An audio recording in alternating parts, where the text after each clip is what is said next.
우리는 지난주에 갈라디아서 2장의 마지막 시간을 가졌죠. 갈라디아서 강의 5번째 시간을 맞아 그리스도와의 연합의 이 교리에 대해서 살펴보았습니다. 우리 암송 선구가 좀 길었지만 같이 외워보죠. 내가 그리스도와 함께 시작. 내가 그리스도와 함께 십자가에 못 박혔나니 그런즉 이제는 내가 사는 것이 아니요 오직 내 안에 그리스도께서 사시는 것이라. 이제 내가 육체 가운데 사는 것은 나를 사랑하사 나를 위하여 자기 자신을 버리신 하나님의 아들을 믿는 믿음 안에서 사는 것이라. 갈라디아서 2장 20절 말씀. 아멘. 참 이 한마디 한마디가 주옥 같습니다. 이것을 깊이 묵상하면 여러분들 정말 신앙생활에 유익이 있을 것입니다. 바울은 칭의 교리를 설명하기 위하여 이 그리스도의 연합이란 개념을 끌어옵니다. 이 요약이 주보 5, 6면에 있으니까 자세히 좀 읽어보셔요. 또 지난주 설교를 찾아서 또 한 번 더 들어보십시오.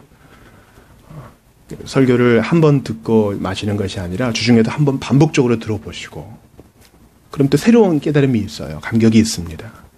또 묵상을 해보셔요. 참 그리스도의 연합은 우리가 평생 우리가 고찰해야 될 참으로 복된 개념입니다. 예수 안에 있기 때문에 예수처럼 보아주시고 예수처럼 죄 짓지 않은 자처럼 보아주시고 예수님의 의를 우리의 것으로 여겨주신다는 이 복된 이 교훈, 감격밖에 우리가 있을 것이 없겠죠. 찬양할 것밖에 없겠죠. 그러므로 내가 예수 안에 있다. 예수님과 연합된 자가 되었다. 그래서 내가 칭의, 의롭다고 여김받게 되었다. 나를 내쫓지 않으신다. 자격 없는 내게 이런 은혜를 베푸셨다. 이 사실을 곱씹으며 자기 자신에게 이 교훈을 계속 되뇌이게 하세요. 그때 우리가 험한 세상 이겨낼 힘을 얻을 뿐만 아니라 사명을 감당할 수 있는 지혜와 용기도 얻게 될 줄 믿습니다. 오늘은 갈라디아서 강의 6번째 시간으로 갈라디아서 3장 1절부터 6절까지만 좀 보겠습니다. 제목을 듣고 믿어 성령을 받음 이렇게 좀 정해봤어요. 1절을 보세요. 어리석도다 갈라디아 사람들아 이렇게 시작합니다. 갈라디아 사람들에게 바울이 사도가 왜 이렇게 험한 말을 해요? 좀 이렇게 강수를 둬요? 갈라디아 교인들이 갈라디아 교회 성도들이 어리석은 일을 했기 때문이죠. 그것이 무엇입니까? 한번 1장 중반부터 좀 볼까요? 예수 그리스도께서 십자가에 못 박히신 것이 너희 눈앞에 밝히 보이거늘 누가 너희를 꾀더냐? 이 꾀임에 넘어간 것 같아요. 내가 너희에게서 다만 이것을 알려 하노니 너희가 성령을 받은 것이 율법의 행위로냐 혹은 듣고 믿음으로냐. 너희가 이같이 어리석으냐 성령으로 시작하였다가 이제는 육체로 마치겠느냐. 예수 그리스도께서 십자가에 못 박히신 것이 너희 눈앞에 밝히 보인다. 이 말은 그들의 눈앞에 그리스도께서 어떤 환상을 보여주셨다 이런 말이 아니라 복음이 그만큼 선명하게 선포되었다는 것입니다. 선명하게 선포되었다는 거예요.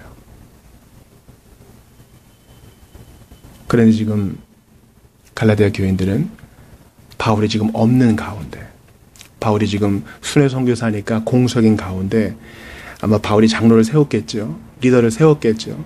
그 안에서 서로 은혜되는 일들을 계속 반복하며 복음을 곱씹어 묵상하며 자라나가야 되는데 거짓 선생들에게 그만 꼬임을 당했어요. 꼬임. 여기서 우리가 좀 주목해야 될 부분이 있어요. 어리석도다. 갈라디아 사람들은 성도예요. 그런데 어리석은 일을 할 수도 있어요. 신학을 공부할 때 칼빈의 서적들을 이렇게 읽어보면 그 오류란 말이 대단히 자주 나와요. 오류. 왜 이런 말을 자주 할까? 왜냐하면 우리는 거듭난 이후에도 여전히 육체 가운데 살기 때문에 오류에 빠지는 경우가 많아요. 진리를 잘 분별하지를 못하고 잘못된 이야기에 귀를 기울이거나 바른 믿음 가운데 서지 못할 때가 상당히 많은 것이죠. 그래서 바울 사도가 갈라디아 성도들에게 어리석도다 하는 것은 우리가 그대로 받아도 좋아요. 하나님께서는 오늘날 교회를 통하여 또 직분자를 통하여, 우리 형제 자매를 통하여 우리의 오류를 교정하셔요. 그리고 때로 꾸중하셔요. 격려만 받으면 좋겠죠. 축복만 받으면 좋을 거예요. 그러나 하나님은 우리를 정말 사랑하시기 때문에 오류를 교정하기 위하여, 또 우리의 무분별한 행동을 교정하기 위하여 꾸짖기도 하셔요. 여러분, 교육을 받으시는 분이나 교육을 시키시는 분이나 다 공감하실 거예요. 교정 없이 한 번 꾸지람 받지 않고 정석대로 착착 진행되는 학생이 얼마나 있습니까? 선생님이 손 안 대도 되는, 관심 주지 않아도 될 만한 학생이 과연 얼마나 있어요? 그건 자녀도 마찬가지죠. 부모 입장에서 봐도, 자녀 입장에서 봐도 늘 칭찬만 하고 늘 격려만 하면 아이가, 학생이 삐뚤어집니다. 제가 종종 예화로 드는 것이 있어요. 사막은 왜 생깁니까? 사막은 비바람 없이, 태풍 없이, 궂은 날씨 없이 해만 종일 내리쬐면 사막이 됩니다. 마찬가지로 하나님께서는 우리를 바른 신자, 바른 제자 만들기 위해서 때때로 꾸짖으셔요. 미워서가 아니라 바르게 교정시키고 더욱 사랑받는 주의 제자로 커가게 하시기 위하여 꾸중하셔요. 꾸지람을 하셔요. 어리석도다. 그냥 버려두지 않으시고 사도를 통하여 지금 이렇게 꾸중을 받는 것이 그들에게 복이에요. 여러분 한번 돌아보세요. 최근에 나의 무지에 대해서, 오류에 대해서, 완고함에 대해서 한번 꾸지람 받아본 적 있어요? 그래서 종교개혁가들은 이견이 있기는 했지만 참된 교회의 표지 중 하나를 권징, 이런 꾸지람과 훈련을 두기도 했어요. 물론 제일 중요한 표지는 말씀이죠. 왜냐하면 형제를 찾아가서 개인적으로 교정해 주어라, 개인적으로 풀어라, 그를 권고하라, 이런 말씀을 예수님께서 직접 하셨기 때문이에요. 사랑하기 때문에 꾸짖고 권고하고 붙들고 얘기하는 겁니다. 갈라디아 교인들 지금 버림당한 거 아니에요. 꾸지람을 당하여도 어리석도다, 지금 꾸중을 들어도 그들은 사랑받는 주님의 자녀입니다. 잠시 잠깐 거짓 선생에 의해서 휘둘렸지만 하나님은 포기하지 않으시고 당신이 정한 방법에 따라서 이들을 돌아오게 하세요. 그 방법은 뭐예요? 복음을 다시 기억나게 하는 것입니다. 복음을 다시 새롭게 기억나게 하는 것입니다. 저는 이 1절 말씀만 봐도 정말 주중에 준비하면서 마음에 좀 벅차올랐어요. 갈라디아 교인들이 지금 언제 이렇게 휘둘린 거예요? 바울이 갈라디아 교회를 개척하고 떠났잖아요. 바울과 갈라디아 교인들이 지금 비대면일 때 이런 일이 벌어진 거예요. 비대면일 때, 참 그때가 좋았지, 그때 참 능력이 있었지, 우리가 참 뜨거웠지, 이제 우리끼리 열심히 모아서 사도가 가르쳐 준 대로 열심히 성경 공부하고 같이 찬송하면서 이웃을 섬깁시다, 이렇게 해야 되는데 그만 대면으로 온 사람들이 거짓 선생들이었어요. 그래서 그들이 깜빡 속은 거예요. 저는 오늘날 비대면 예배를 드리는 우리에게도 이런 일이 있을까 걱정입니다. 걱정이에요. 연약한 자들이, 진리 위에 굳게 서지 못한 자들이 혹시 다른 가르침에 꼴딱 넘어가지 않을까? 예수 팔아먹고 복음 버리지 않을까? 복음에 대한 감격보다는 세상 걱정, 돈 걱정, 건강 걱정 때문에 주님 주시는 자유와 기쁨과 이 영광스러움을 다 어디 버리지는 않을까? 까먹고 있지는 않을까? 그런 걱정이에요. 그러나 동시에 소망도 봐요. 어떤 소망입니까? 바울은 이것을 어떻게 해결해요? 우리 빨리 대면하자, 내가 갈라디아로 가마, 그런 게 아니라 이 편지를 써서 복음을 다시 기억나게 하는 방법으로 하는 것입니다. 바울의 대면으로 문제가 해결되면 어쩌면 기독교가 아니라 바울교가 될 수도 있을 거예요. 그러나 능력은 복음입니다. 사도와의 대면이 능력이 아니라 복음이 능력이에요. 그래서 다시 시작합니다. 1절 후반을 보세요. 예수 그리스도께서 십자가에 못 박히신 것이 너희 눈앞에 밝히 보이거늘, 지금도 계속 보이고 있거늘, 그 복음이 너희 가운데 있는데 너희들 왜 꼬임을 당했느냐, 지금 이렇게 말합니다.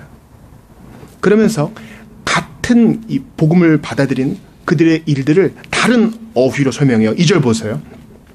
내가 너희에게서 다만 이것을 알려 하노니 너희가 성령을 받은 것이 율법의 행위로냐 혹은 듣고 믿음으로냐. 바로 이것입니다. 자, 1절에 십자가에 못 박히사 부활하신 예수 그리스도를 갈라디아 사람들이 영접한 것과 2절에 그들이 성령을 받은 것은 같은 일들이었어요. 어떻게 보면 원인과 결과가 될 수 있겠죠. 십자가에 못 박히사 부활하신 예수 그리스도를 영접하니까 성령님이 내 안에 오시는 일이 벌어졌기도 했지만 이것은 같은 일이에요. 의롭게 된 자 안에 일어나는 일입니다. 새 생명이 심겨진 자 안에 일어나는 일입니다. 그리스도를 영접하고 성령을 받고, 또 2절 후반에도 같은 내용이 나오죠. 바로 듣고 믿음으로. 그러므로 이렇게 정리할 수 있겠어요. 복음을 듣고 믿은 것과 예수 그리스도를 영접한 것과 성령 받은 것은 하나이다. 다시 한번요. 이게 설교 주제니까 기억하세요.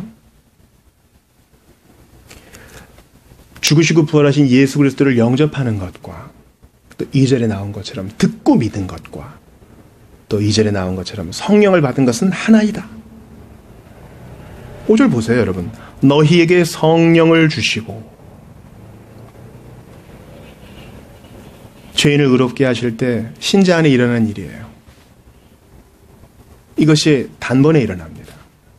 어떤 느낌에 기초하는 것이 아니라 하나님의 약속에 기대어 그렇게 일어나는 것입니다. 그러므로 신실하게 선포된 복음을 듣는 것이 사람의 마음을 변화시킵니다. 죄인이 의인으로 변화되기 위하여 하나님께서 정하신 방도가 바로 듣고 믿는 것, 이것입니다. 그래서 성령을 받게 하는 복된 수단이 바로 듣고 믿는 것입니다.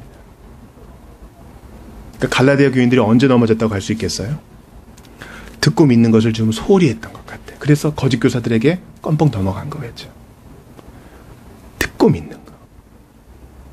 제가 설교 초반에도 말씀을 드렸지만 여러분, 설교를 반복해서 들으세요. 또 여러분에게 권합니다. 설교를 음독하세요. 말씀을 음독하세요. 오늘 내가 읽을 성경 본문 그냥 눈으로 쑥 읽지 마시고 소리내어 읽으세요. 그게 고대 교회가, 초대 교회가 바로 얼마 전까지 교회가 했던 일이에요. 듣고 믿는 거. 내게 감동을 줬던 설교 말씀을 차 안에서나 이동 중에서나 좀 반복적으로 들어보세요. 듣고 믿는 거.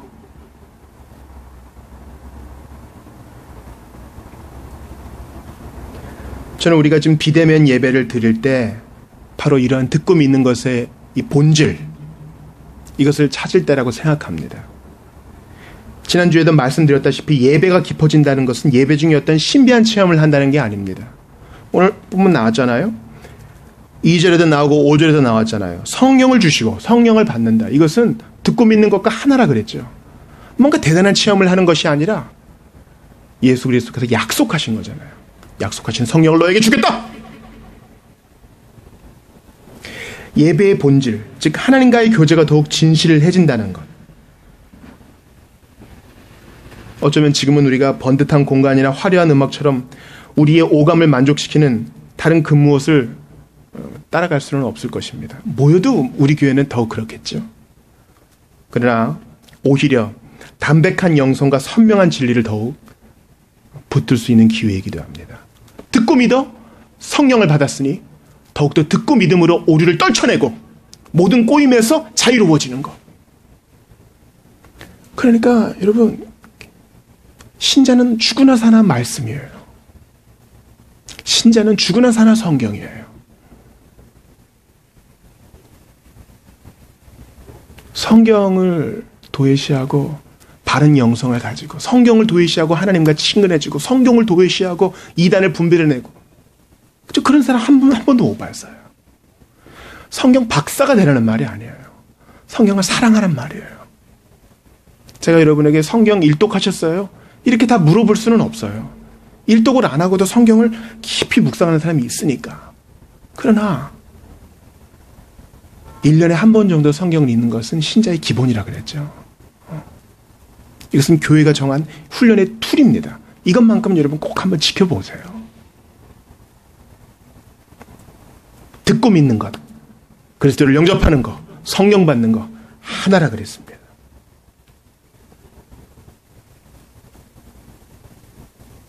갈라디아 교인들은 거절할 수 없는 성령의 사역과 임재의 증거를 가지고 있었습니다. 보세요. 5절 다시 보세요. 너희에게 성령을 주시고 너희 가운데서 능력을 행하시는 이의 일이 율법의 행위에서냐 혹은 듣고 믿음에서냐.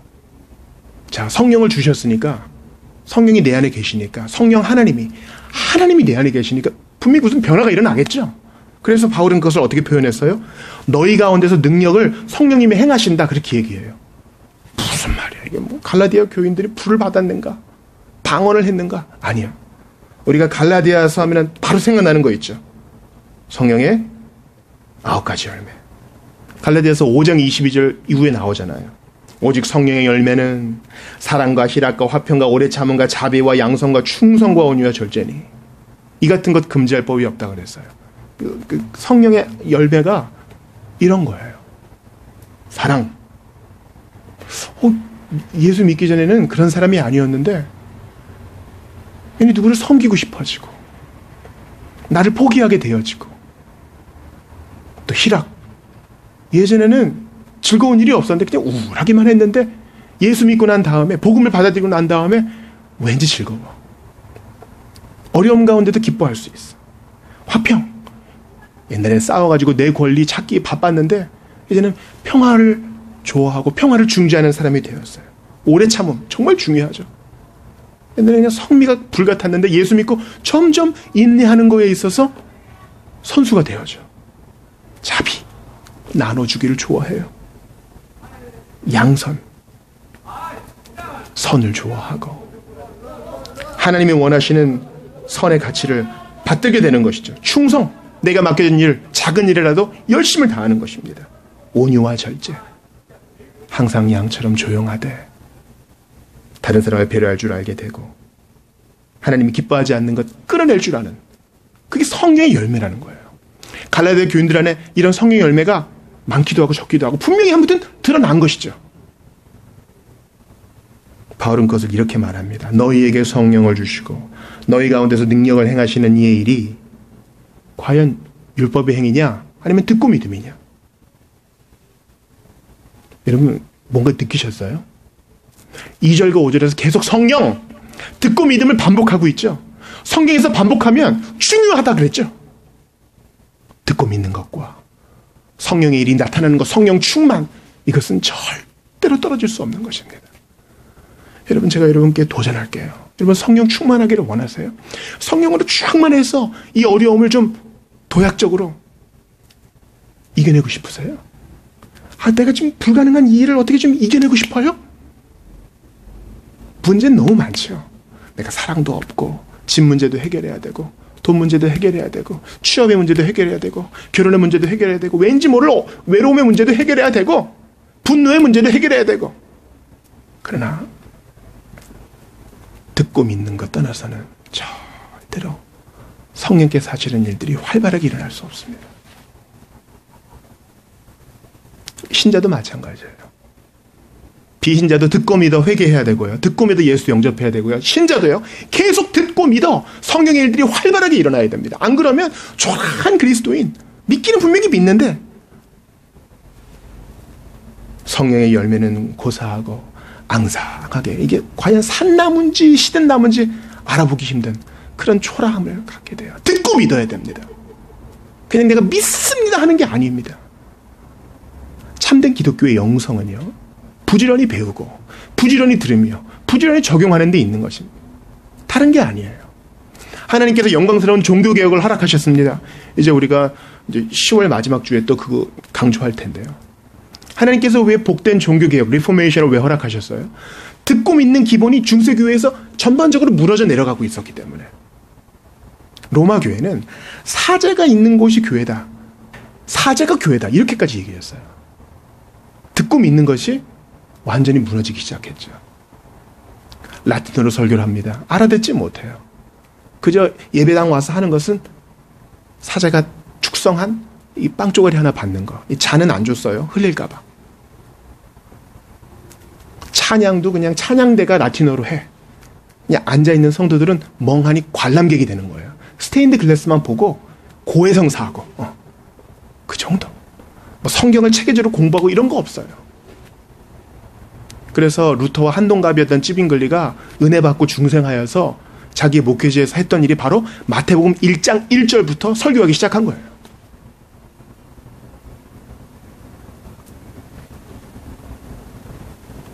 사랑하는 여러분, 듣고 믿는 거, 그것이 성령 받는 길이요, 성령의 일을 충만하게 하는 길이요, 성령의 열매가 주렁주렁 맺게 하는 그 일입니다. 그러므로 오늘 당장 우리 성경 통독 이거 단톡방에 올라오잖아요. 내가 이거 이번 주는 무슨 일이 있건 간에 내가 읽겠다 이거. 솔직히 말해볼까요? 우리들이 대충 보는 기사 한두 개 모아놓는 게 우리 하루 읽을 성경 분량이에요. 너무너무 우리의 성경 읽기가 초라하지 않아요, 여러분? 하나님께서 우리에게 선물을 주었는데요. 선물을 주었는데 그걸 이용하지 못한다면 우리 나중에 주님 앞에 꾸지람을 받을지도 몰라요. 사족까지만 하나만 더 할게요. 근 10여 년 동안에 기독교 출판에 어떤 르네상스가 있었어요. 정말 이 은혜의 교리를 깨달은 사람들이 너도 나도 과거의 유산들과 현대의 복된 작가들을 통해서 많은 복된 은혜의 출판물을 하나님께서 출판하게 하셨죠. 근데 사람들이 안 사고 안 봐. 이제 우리가 우리의 무관심의 열매를 거두어드리고 있어요. 참 부끄러운 일이에요. 안 사고 안 봐요. 예수 민지 10년이 됐는데 철로역정 한 번 못 읽고 기독교가 한 번 못 읽고 그냥 뭐 성경만 보죠. 뭐 그리고 성경도 안 읽고 할 말이 없어지는 거예요. 하나님께서 우리에게 비대면 예배를 할 수 있게끔 이런 인터넷 인프라를 허락하셨습니다. 뭐 장비도 있고 컴퓨터도 있고 랜선도 다 깔려 있어요. 근데 이용을 안 해. 그러면 하나님 앞에 분명히 나중에 주님 앞에서 회개 정산할 때 꾸지람 받을 수도 있어요. 성경 읽기 하다가 여기까지 좀 왔습니다. 성경이 너무 많죠? 각 집마다 한 권 이상 있을 거예요. 예수 믿은 지 오래된 집안은 성경이 한 권만 있는 집안은 한 군데도 없어요.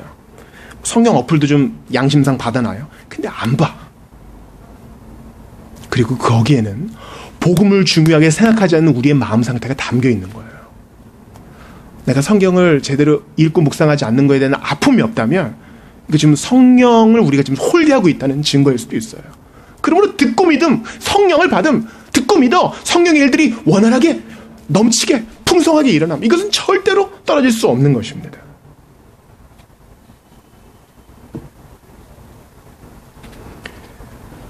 제가 오늘 갈라디아서 그 본문을 6절까지 잡았죠. 아브라함이 하나님을 믿음에 그것을 그에게 의로 정하셨다 함과 같으니라.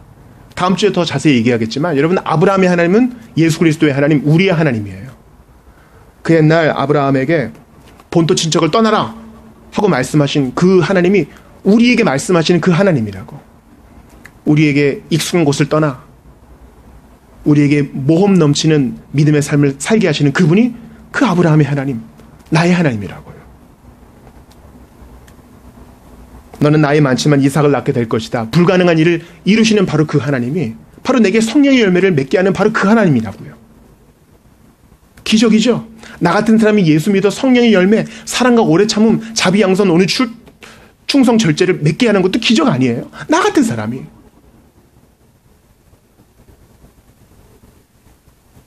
그러므로 우리는 어떤 면에서 보면 아브라함보다 나은 사람이에요. 아브라함은 하나님께서 직접 나타나셔가지고 오늘 본문의 그 3장 6절에 보니까 하나님을 믿음에 그것을 그에게 의로 정하셨다. 아브라함 앞에서 쪼개진 짐승 사이로 하나님이 직접 횃불로 대서 지나가셨잖아요. 그거 봤잖아요, 아브라함이. 나 같으면 하나님 더 잘 믿겠네. 천만의 말씀. 요한복음 8장 56절에서 예수님이 이렇게 말씀하세요. 너희 조상 아브라함은 나의 떼볼 것을 즐거워하다가 보고 기뻐하였느니라. 그러니까 아브라함을 비롯한 모든 구약의 성도들은 오실 예수님 바라보고 구원받은 거예요. 근데 우리는요, 이미 오신 예수님에 대한 충만하고 풍성하고 흡족한 기록이 있죠. 아브라함은 그거 몰랐다고. 우리는 어떤 면에서 죄짓기 전에 아담보다 나은 사람이에요. 중생받은 성도는. 우리 안에 성령이 계시거든요. 아담은 죄를 안 지을 수 있는 자유는 있었지만 우리에게는 선을 행할 수 있는 자유가 있어요. 예수님의 자원이 우리의 것이 되어서 이제 우리가 듣고 믿어 성령의 열매를 많이 맺으면 예수님께서 말씀하셨잖아요. 너희가 나보다 더 많은 일을 하게 될 것이다. 더 큰 일을 하게 될 것이다. 우리가 이 말씀을 너무 소홀히 여기고 있어요. 그러므로 듣고 믿는 이 기본에 더욱더 충실하시기 바랍니다.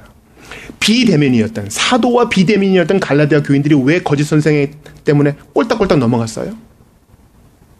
바로 듣고 믿는 것에, 그 교훈에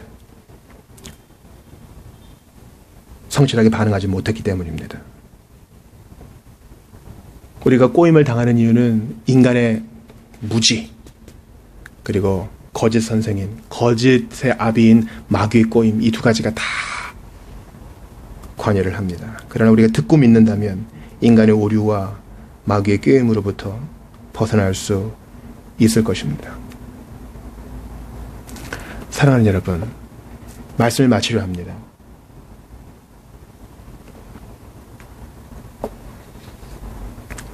너희 눈앞에 밝히 보인다. 듣고 믿음으로 성령을 받는다. 아직도 감이 잘 안 오세요? 병에 걸려서 항암 치료를 받는 사람이 있습니다. 참 우울하죠. 갑자기 청천벽력 같은 소식을 들어요. 여태까지 살던 일상이 다 무너져요. 이제 새로운 삶이 펼쳐집니다. 항암받고 수술받고 병원을 드나드는 삶 말이에요. 항암제가 우리 몸에 들어온다는 건요, 엄청난 독약이 우리 몸에 들어오는 거예요. 그 암세포 죽이려고 멀쩡한 세포도 지금 공격을 받는 거거든요. 그러니까 몸이 무너지고 정신도 무너지고. 그래서 사람들이 하는 얘기가 뭡니까? 그래도 병원을 믿고 의료진을 믿고 끝까지 치료 잘 받으라, 이게 하는 얘기죠. 그러나 그 당사자에게 힘을 주는 건 뭔지 아세요, 여러분? 당사자에게 힘을 주는 거? 바로 나와 똑같은 병을 가진 경험자들의 사례들, 그 경험담들, 그들의 조언이 정말 그들에게 도움이 돼요. 병 안 걸려본 사람들이 잘 될 거예요, 나을 겁니다, 이런 얘기는 별로 도움 안 되고요. 맘카페에서도 우리 엄마들이 도움을 받는 것처럼 먼저 암에 걸려보고 항암 치료를 받아보고, 그래서 내가 이러니까 좋더라, 무조건 선생님 말 잘 들어야 되더라, 무조건 잘 먹어야 되더라, 항암 때문에 입맛이 없을 때에도 억지로라도 먹어야 되더라, 운동 계속 해야 된다더라, 그런 얘기들이 더 공감이 된다는 것이죠. 기독교 2000년 역사를 보세요. 듣고 믿지 않고 성령의 열매를 맺지 않은 사람은 단 한 명도 없어요. 성경 다음으로 가장 많은 사람들이 읽었다던 바로 그 철로역정을 지은 존 버년도요, 감옥에 들어갈 때는 그죠, 성경, 순교자의 이야기들, 이런 단순한 책들밖에 없었지만 읽고 또 읽어 위대한 작품을 맺은 거 아니겠어요? 듣고 믿은 자 중에는 순교자가 넘칩니다. 듣고 믿은 자들이 구름같이 허다한 증인이 되어서 오늘날 우리를 격려합니다. 계속하세요. 계속 읽으세요. 그 옛날 향응에 빠져있고 세상 권세에 빠져있고 허무주의에 빠져있던 어거스틴이 톨레르에게 취하여 읽으라, 하나님께서 듣게 하시는 그 노랫소리를 듣고 성경을 펼쳐서 로마서를 읽고 변화되었잖아요. 듣고 믿는 것 외에는 답이 없어요. 그래서 성령의 열매를 주렁주렁 맺어야 돼요. 여러분 바쁘신 거 압니다. 근데 우리가 마귀의 꾀임에 계속 넘어갈 수는 없어요. 마귀는요, 우리를 계속 다람쥐 쳇바퀴 돌듯 그 바쁜 생활을 유지하기 위해서 진짜 듣고 믿는 것만 못하게끔 우리를 계속 유혹해요. 이제라도 마음을 다잡아 이 기본에 충실합시다. 구름같이 허다한 증인들이 우리를 격려합니다. 계속하세요. 계속 듣고 믿으세요. 계속 배우세요. 앞으로 나아가세요. 분별하세요. 그래야 자라갈 수 있습니다. 언제까지 젖만 먹을 겁니까? 장성한 사람이 되세요. 하나님의 교회를 말씀으로 더욱 든든히 세우세요. 바로 이때에 우리에게 주시는 하나님의 메시지인 줄 압니다. 듣고 믿어. 성령 받아. 성령 받은 것을 더욱더 확신하여 주께서 원하시는 열매를 주렁주렁 맺으시는 여러분들 다 되시기를 주의 이름으로 축복합니다.